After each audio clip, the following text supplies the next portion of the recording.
My name is Veronica Young, and I'm a lawyer with the Feldstein Family Law Group.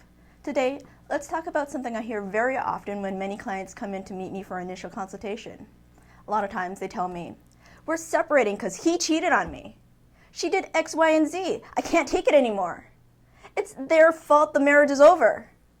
Usually, such emotive statements are usually followed by questions such as, "Does it matter that my spouse was the one responsible for our marriage breaking down? It's their fault. Does that help me in my divorce?" Well, fortunately, or unfortunately, depending on your perspective, Canada has what we call a no-fault divorce regime. This means that when determining the parties' legal rights and obligations relating to the children, child or spousal support, and property division, the fault or blameworthiness of a spouse in the marriage's breakdown is generally not a factor taken into consideration. Even if one spouse is more responsible for the end of the marriage, Canadian family law takes an objective approach to dealing with the issues arising from the divorce. The family legal system essentially will not examine the reasons motivating separation, and it will not punish a spouse for their role in the marriage's breakdown. Generally, the only area of family law where a spouse's culpability in the relationship's end may come into play is when establishing a ground for divorce. Under the Divorce Act, to be eligible for a divorce, the party requesting a divorce from the court must establish what we call a breakdown of marriage. There are 3 grounds under the Divorce Act to prove a breakdown of marriage.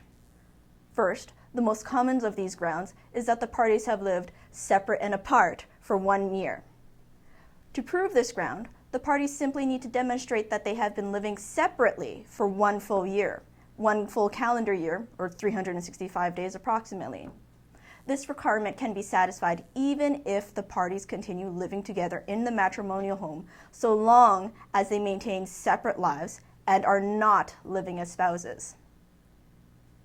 The other 2 grounds for divorce are adultery and physical or mental cruelty.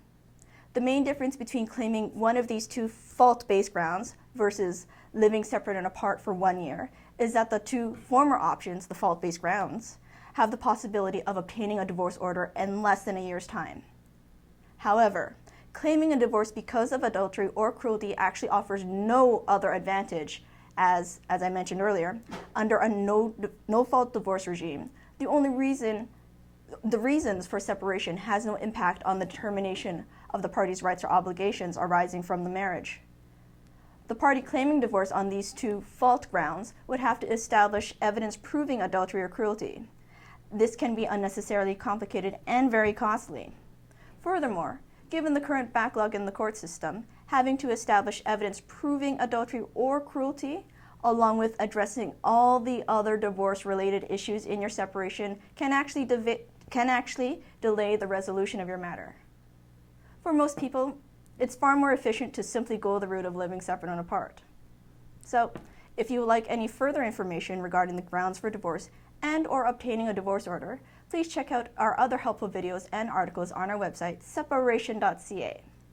If you would like to speak with one of our lawyers regarding your family law matter, please feel free to call us at 905-415-1636 to schedule a free initial consultation. Thank you kindly and have a lovely day.